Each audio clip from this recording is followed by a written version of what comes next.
All right, day 4 workouts. Let's start with those warm-up stretches once again. So we have got our inchworms.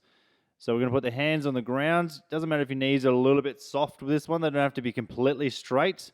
It does depend on your flexibility. So I don't have much flexibility. So you can sort of see here how far I'm going and how far my knees are bent. We're just trying to stretch out the back and our hamstrings into our kneeling oblique reach. So as you can see here, we were onto our back knee. The opposite hand to the foot out in front is going to be touching the floor. We're going to reach up to the ceiling and trying to get a nice straight line between the arms. So we're completely straight between the wrist going up and the wrist on the floor. And into our thoracic or Jurassic windmill, depending on how you like to think of it. So laying on our side, we've got one knee bent, crossed over. The bottom leg is nice and straight. We're going to reach forward, come up to 12 o'clock, turn the palms up all the way out to 9 o'clock, and then closing the book. So we're getting a nice big stretch of the shoulder, opening up the chest, and then we're going to come in nice and close.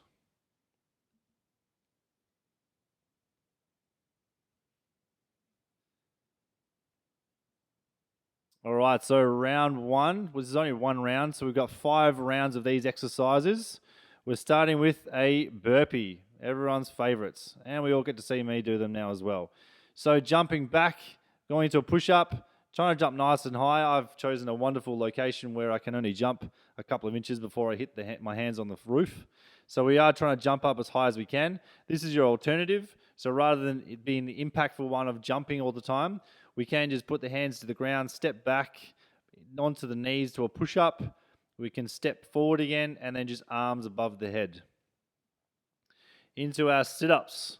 So with this one here, there's 2 variations. So this one I've got is my knees reasonably bent. We're going to try and keep your chin up off the chest as we come up and just a big squeeze of the abs.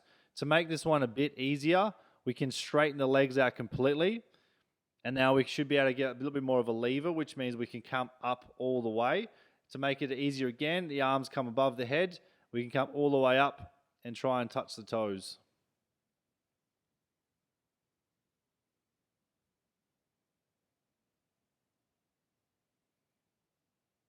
All right, into crunches. So we can stay exactly where we are. We're going to put hands on the thighs, reaching up to the knees and just try and pull those shoulders off of the ground.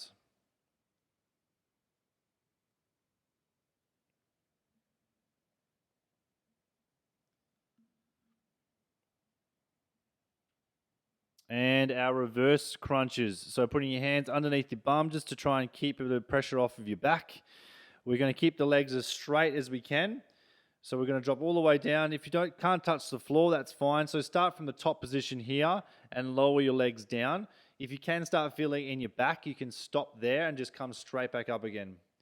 So bear crawls, just try and find a nice big space. I'm just going to use the space here just to show you so I don't run off the camera.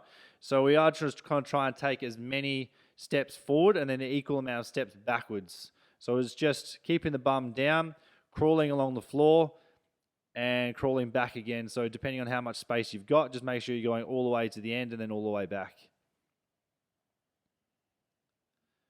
All right, our Russian twists. So with what I'm showing you here, I'm just using my hands. If you want to hold on to a weight, you can do that too to put a little bit more emphasis on the abs. So just twisting side to side, making sure the hands are trying to touch the hips on the sides, trying to squeeze your abs as tight as you can, take the pressure off of your back. So V crunches, we're going to be basically doing a crunch and a reverse crunch at the same time. So our shoulders are coming off of the ground and our legs are coming up and we're trying to touch the ankles as we come up. This is your variation to make it a bit easier. We can just bend the knees, but still just trying to get those shoulders off of the ground and the back nice and flat on the floor. All right, our dead bugs to finish off our abs. We are on our back with our arms up in the air and the knees bent. We're going to drop one leg down and the opposite arm above us. Again, we want to try and keep the core as tight as we can by bringing the shoulders off of the ground and just keeping the tension all in the abs.